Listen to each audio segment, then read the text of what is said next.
Leviticus chapter 25, New International Version. The Lord said to Moses at Mount Sinai, "Speak to the Israelites and say to them, when you enter the land I am going to give you, the land itself must observe a Sabbath to the Lord. For 6 years sow your fields, and for 6 years prune your vineyards and gather their crops. But in the 7th year the land is to have a year of Sabbath rest, a Sabbath to the Lord. Do not sow your fields or prune your vineyards. Do not reap what grows of itself, or harvest the grapes of your untended vines. The land is to have a year of rest. Whatever the land yields during the Sabbath year will be food for you, for yourself, for your male and female servants, and the hired worker and temporary resident who live among you, as well as for your livestock and the wild animals in your land. Whatever the land produces may be eaten. Count off 7 Sabbath years, 7 times 7 years, so that the 7 Sabbath years amount to a period of 49 years. Then have the trumpet sounded everywhere on the 10th day of the 7th month. On the Day of Atonement, sound the trumpet throughout your land. Consecrate the 50th year, and proclaim liberty throughout the land to all its inhabitants. It shall be a jubilee for you. Each of you is to return to your family property and to your own clan. The 50th year shall be a jubilee for you. Do not sow and do not reap what grows of itself, or harvest the untended vines. For it is a jubilee, and is to be holy for you. Eat only what is taken directly from the fields. In this year of Jubilee, everyone is to return to their own property. If you sell land to any of your own people, or buy land from them, do not take advantage of each other. You are to buy from your own people on the basis of the number of years since the Jubilee, and they are to sell to you on the basis of the number of years left for harvesting crops. When the years are many, you are to increase the price, and when the years are few, you are to decrease the price, because what is really being sold to you is the number of crops. Do not take advantage of each other, but fear your God. I am the Lord your God. Follow my decrees, and be careful to obey my laws, and you will live safely in the land. Then the land will yield its fruit, and you will eat your fill and live there in safety. You may ask, what will we eat in the 7th year if we do not plant or harvest our crops? I will send you such a blessing in the 6th year that the land will yield enough for 3 years. While you plant during the 8th year, you will eat from the old crop, and will continue to eat from it until the harvest of the 9th year comes in. The land must not be sold permanently, because the land is mine, and you reside in my land as foreigners and strangers. Throughout the land that you hold as a possession, you must provide for the redemption of the land. If one of your fellow Israelites becomes poor and sells some of their property, their nearest relative is to come and redeem what they have sold. If, however, there is no one to redeem it for them, but later on they prosper and acquire sufficient means to redeem it themselves, they are to determine the value for the years since they sold it, and refund the balance to the one to whom they sold it.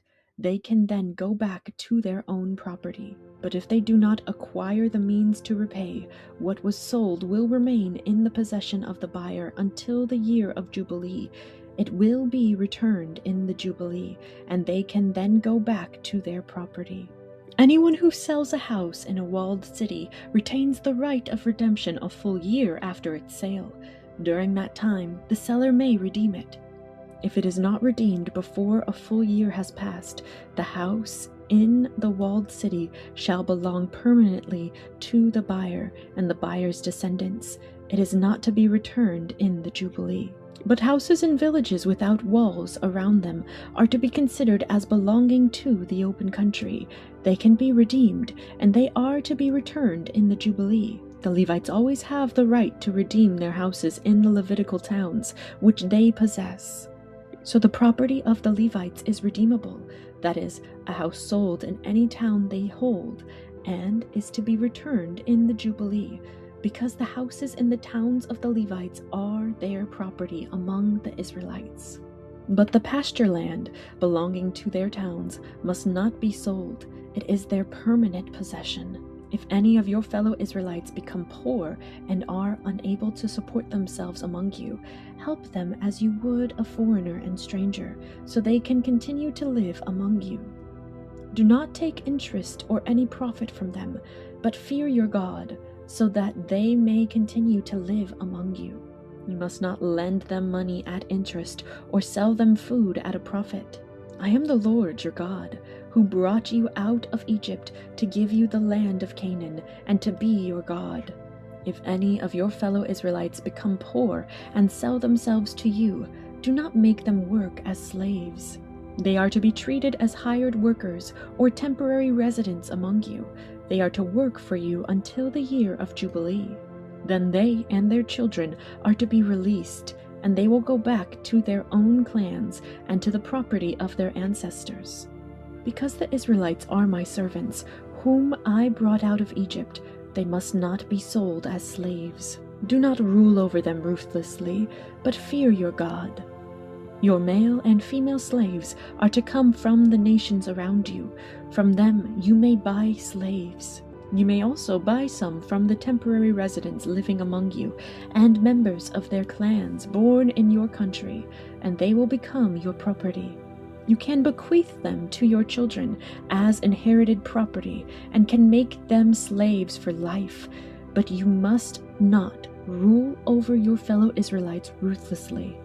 If a foreigner residing among you becomes rich, and any of your fellow Israelites become poor and sell themselves to the foreigner or to a member of the foreigner's clan, they retain the right of redemption after they have sold themselves. One of their relatives may redeem them. An uncle or a cousin or any blood relative in their clan may redeem them, or if they prosper, they may redeem themselves. They and their buyer are to count the time from the year they sold themselves up to the year of Jubilee. The price for their release is to be based on the rate paid to a hired worker for that number of years. If many years remain, they must pay for their redemption a larger share of the price paid for them. If only a few years remain until the year of Jubilee, they are to compute that and pay for their redemption accordingly. They are to be treated as workers, hired from year to year. You must see to it that those to whom they owe service do not rule over them ruthlessly. Even if someone is not redeemed in any of these ways, they and their children are to be released in the year of Jubilee. For the Israelites belong to me as servants. They are my servants, whom I brought out of Egypt. I am the Lord your God.